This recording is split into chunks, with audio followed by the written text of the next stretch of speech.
Well, new tonight at 6, I think we've all heard stories about people moving during the pandemic for various reasons, from job changes to family situations. Now, the past 2 years have really changed people's lives, aside from just their health. 20 Side's Kelly Dudzik explores why people chose to move to Western New York during the pandemic in this 2 on Your Side original story. Meg Howe grew up in West Valley. 25 kids in my graduating class. When I turned 18, I was like, it's time to get out of here. So I went to the Pacific Northwest for college, and for 20 years, stayed away from Buffalo. Meg spent the majority of the last 15 years in Boston.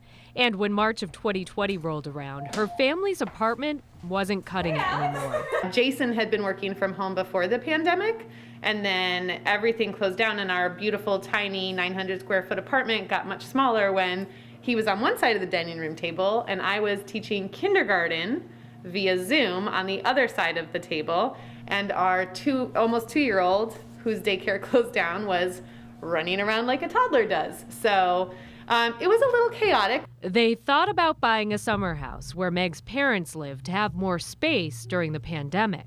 I can teach Zoom kindergarten from anywhere. Right. So we started looking at places in Colden, and we couldn't really find anything. And then my sister, who also lives in Boston, was like, look at this cool house I found in Parkside. At that point in the pandemic, a lot of people were thinking about moving. And just being close to family makes a big difference in your quality of life. So I can see why people would want to move back.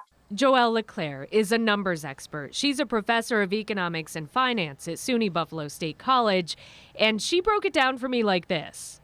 For the period actually from 2015 to 2019, we actually sit right in the middle of all the cities in the United States in terms of cost of living.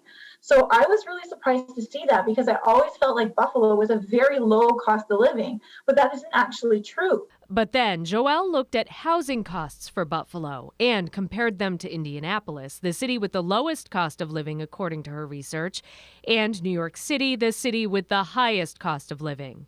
Joelle says people tend to spend 30% of their budget on housing, and in Indianapolis, the average median value of a house with a mortgage is $137,000. In New York City, it's $606,000, and in Buffalo, it's $90,000. And housing comprises about 30% of your total expenditures every month. So if you look at it that way, it totally makes sense to move to Buffalo, even though you might be paying a little bit more in terms of groceries.